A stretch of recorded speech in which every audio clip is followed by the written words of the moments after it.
ठहरिए चाची।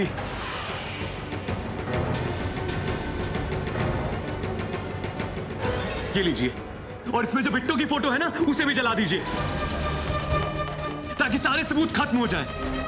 और फिर आप भी तो कहती है ना कि कोई काम अधूरा नहीं छोड़ना चाहिए पुत्र। मेरी तो कोई बात मुझे समझ नहीं आ रही है।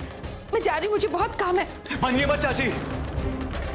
क्यों जलाई आपने वो फोटो जो बिट्टू की फोटो के साथ थी? इसलिए ना क्योंकि वहां उस बिट्टू की फोटो के साथ भाई की फोटो नहीं बल्कि किसी और की फोटो थी।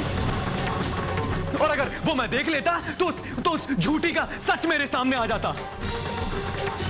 क्यों कर रही हैं आप ऐसा? क्यों बचा रही हैं उस बिट्टू को? मैं कुछ नहीं छुपा रही हूँ पुत्र जी, और तू भी ना अपनी ये खामोखा की जासूसी बंद कर। प्लीज अब बहाने मत बनाइए चाची, जो सच है वो बताइए। पुत्र जी, यूं बार बार बोलने से झूठ सच में नहीं बदल जाएगा। और रही बात बिट्टू की, तो एक बार रोहन को होश में आ जाने दो, सच और झूठ का फैसला अपने आप हो जाएगा। और तब तक ऐसे ही चलने दूं मैं आप लोगों का ये झूठा खेल अपने परिवार के साथ? मैं ऐसा नहीं कर सकता अपने परिवार के साथ, अपने परिवार के मान के साथ। मुझे इस बात की खुशी है कि तुझे इस घर और परिवार की मान की फिक्र है, लेकिन मुझे इन सब से ज्यादा इस घर, इस परिवार के लोगों की फिक्र है, उन रिश्तों की फिक्र है जो ये परिवार भूलता जा रहा है। और एक बात, बिट्टू पुत्र जो भी है, जैसे भी है, वो मेरी एक उम्मीद है इस घर को घर बनाए रखने के लिए। और मैं जब तक इस घर में हूं, अपनी उम्मीद को खोने नहीं दूंगी।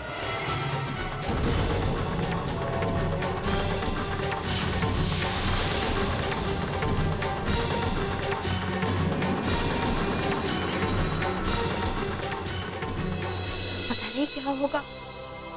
राज जी ने अब तक लॉकेट देख भी लिया होगा। पता नहीं सब क्या सोचेंगे हमारे बारे में। पुत्र जी, चाची जी बताइए ना, क्या हुआ? चाची जी बताइए।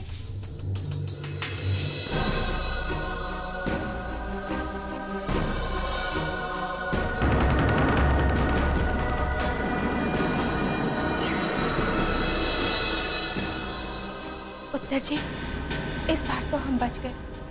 राज के देखने से पहले ये लॉकेट मेरे हाथ लग गया। भगवान का लाख लाख शुक्र है चाची जी।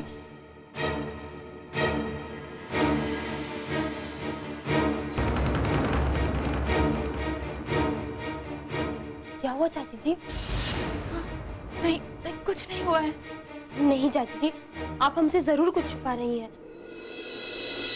बताइए ना, राज जी ने कुछ कहा? नहीं नहीं पुत्र जी, इससे पहले तो राज को सिर्फ हम पे शक था, लेकिन अब तो उसे पूरी तरह से यकीन हो गया कि मैं उन लोगों से कुछ छिपा रही हूँ।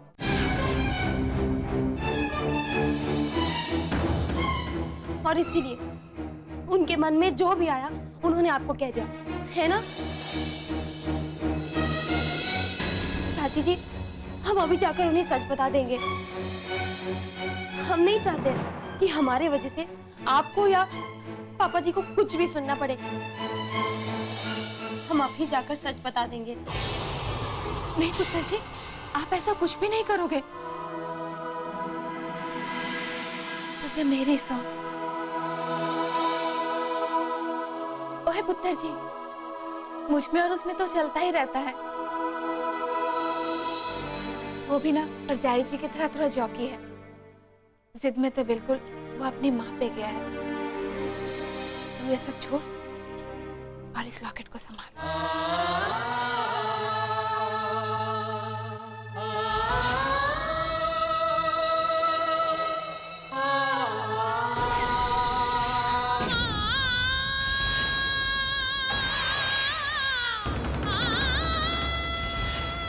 सॉरी पुत्र जी, वो क्या है ना, मुझे उसकी फोटो जलानी पड़ गई।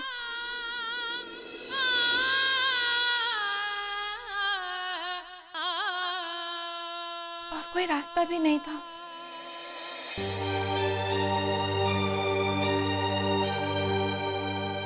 कोई बात नहीं चाची जी, कोई बात नहीं। यादों को सहेजने के लिए निशानियों की जरूरत नहीं होती। अगर यादें जिंदा हो तो बस अपनी आंखें बंद कर लो, उसके बाद वो खुद आपके सामने आ जाती है।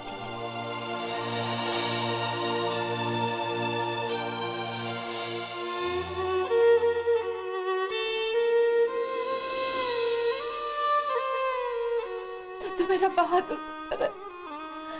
आज मुझे रब से शिकायत करने को दिल कर रहा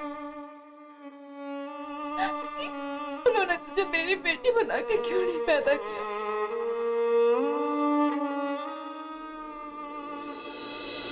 नो वेज, कल मैं कहीं नहीं जा सकती। कल मैंने क्लब के 2 सीनियर मेंबर्स को घर पर बुलाया। क्यों अचानक? अरे ऐसे नहीं, उन लोगों को खुश करना है। इस बार तो क्लब की प्रेसिडेंट मैं ही बनकर रहूंगी, हारूंगी नहीं। बहुत इंतजार किया है मैंने इस मौके, चाहे जितना पैसा खर्च हो जाए, क्लब की प्रेसिडेंट तो मैं ही बनूंगी। भाई कामिनी, प्रेसिडेंट तो तुम्हें ही बनना चाहिए। You deserve it. तुम्हारा इतना स्टेटस है और उतना ही रुतबा भी। और वो लोग इलेक्शन से पहले तुम्हारे घर आने के लिए तैयार कैसे हो गए? वो लोग कहाँ आ रहे थे, पर मेरा नाम भी कामिनी कपूर है। थोड़ा सा इमोशनल होकर रोहन के एक्सीडेंट के बारे में बताया, बस मिलने के लिए तैयार हो गए। तुम तो बिल्कुल कमाल करती हो कामिनी। अच्छा मैं चलती। Okay, bye. Bye, see you, take care. जी मैडम, आपने मेरे को बुलाया? हाँ,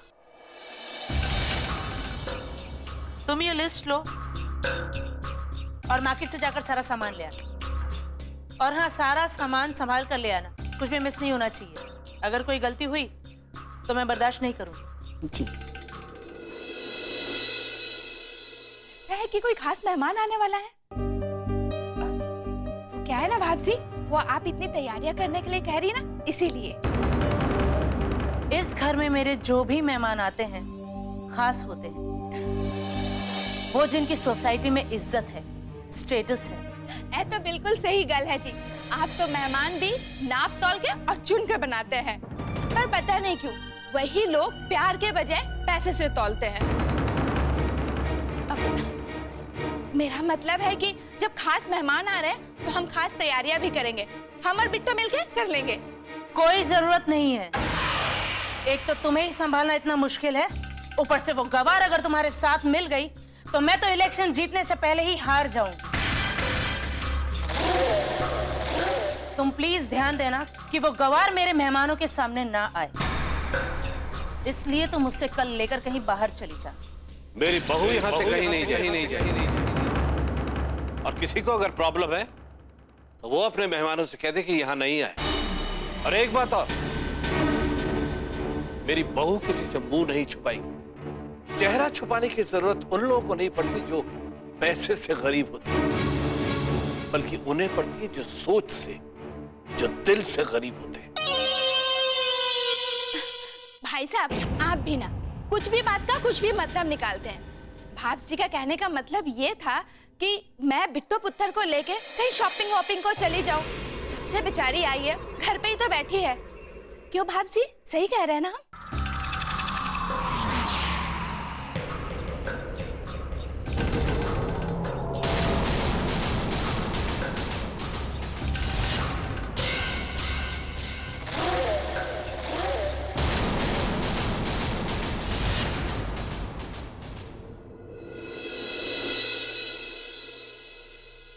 बेटा, ये विमी कामनी की तानों को चाहे कितना ही चाशनी में लपेट के तुमसे कहे, लेकिन मैं जानता हूं बहू कि तुम्हें उसकी बातें बुरी लगती। लेकिन बहू, तुम उसकी बातों को बिल्कुल बुरा मत मानना। मैं उसकी तरफ से तुमसे माफी मांगता हूं बहू। नहीं पापा जी, आप हमसे माफी मांग के हमें शर्मिंदा मत कीजिए। बड़ों के हाथ छोटों का आशीर्वाद देने के लिए उठने चाहिए, नहीं माफी मांगने के लिए। हम पराए हैं, फिर भी आप हमें अपनों से ज्यादा मानते हैं। बहू से ज्यादा आप हमें अपनी बेटी मानते हैं। तो फिर माँ जी और राज जी आपके अपने ही हैं, है ना? फिर इतनी दूरी क्यों? उनसे इतनी नाराजगी क्यों? पापा जी, इन दूरियों को खत्म कर दीजिए। देखा कितनी सही कह रही है हमारी बहू। नाराजगी से तो दूरियां बढ़ती है, हमें तो हंस के मुस्कुरा के साथ साथ रहना है, क्यों पुत्र जी? जी मैं मानता हूं बेटा, और मैं अपनी गलती सुधारने की पूरी कोशिश करूंगा। वादा कीजिए। पक्का वाला।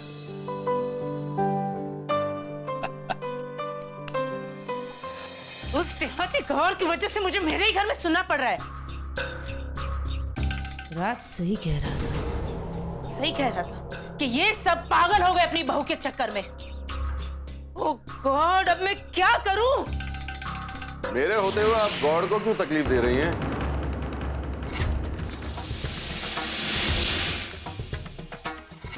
मेरा मतलब है, आज तक आप ही इस घर के भगवान थे। अब ऐसा क्या हो गया जो आप भगवान को याद कर रही हैं? तुम्हारे डियर भाई साहब का डियर बेटा रोहन घर में इतनी बड़ी मुसीबत ले आया है, उससे तो भगवान ही बचा सकता है मुझे।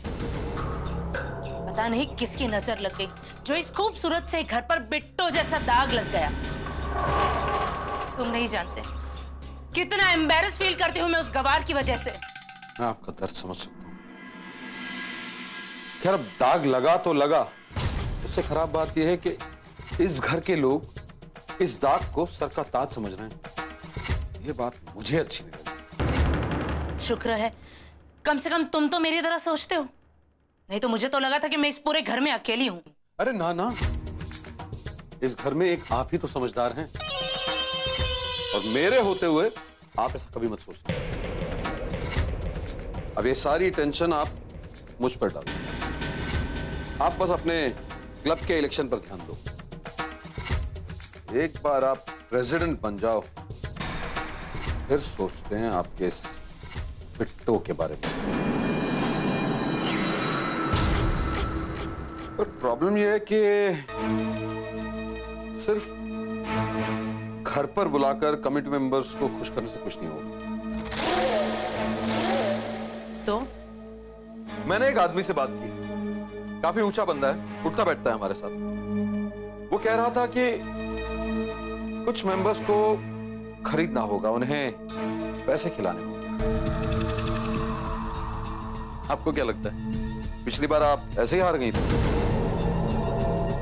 नहीं, आप चिंता मत कीजिए। आप यहाँ घर बुलाकर उन्हें खुश रखिए, मैं बाहर उनका पेट भरता हूँ पैसों से।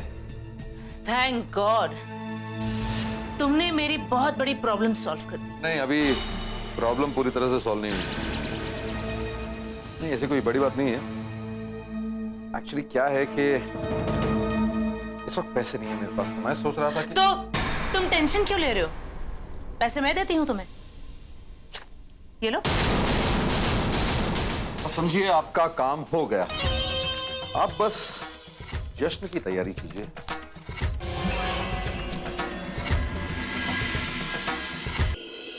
नहीं, बस थोड़ा सा बिजी था यार। एक तो भाई की तबीयत ठीक नहीं है और ऊपर से रोज नई प्रॉब्लम्स। और भाई तुझे तो पता ही है कि डैड और मेरे ख्यालात कभी आज तक मिले ही नहीं।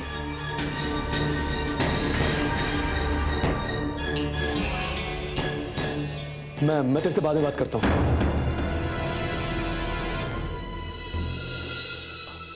डैड, आप इस वक्त यहाँ? बस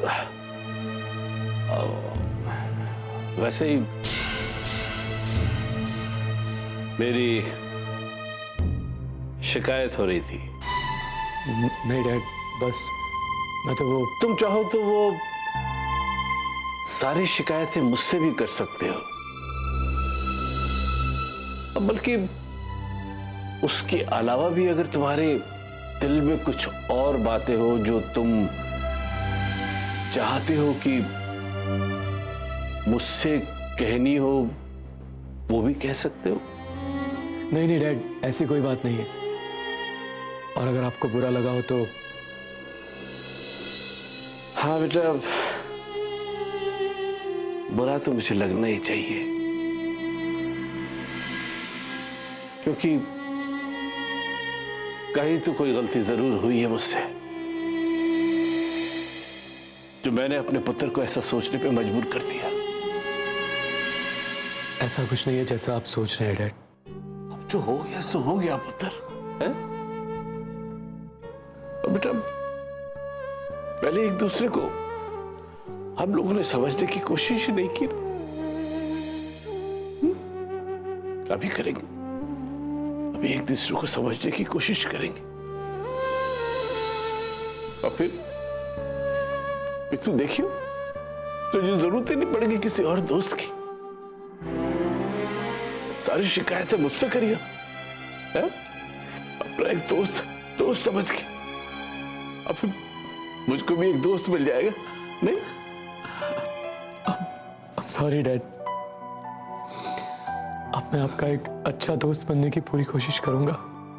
चल गले लग जा, बहुत साल हो गए गले लगे, हैं?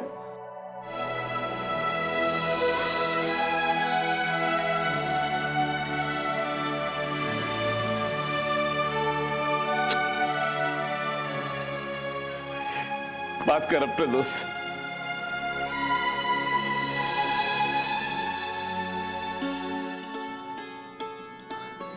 अरे डैड अपना मोबाइल यहीं भूल गए।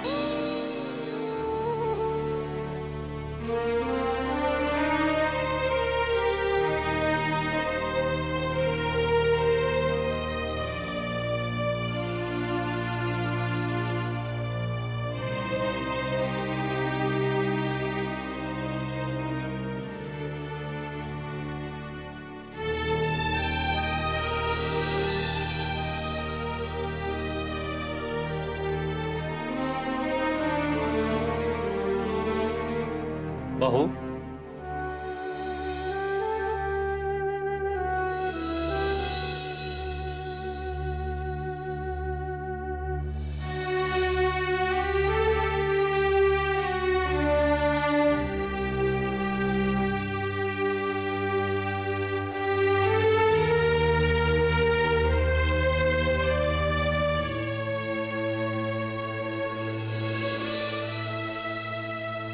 कैसा है बेटा रोहन?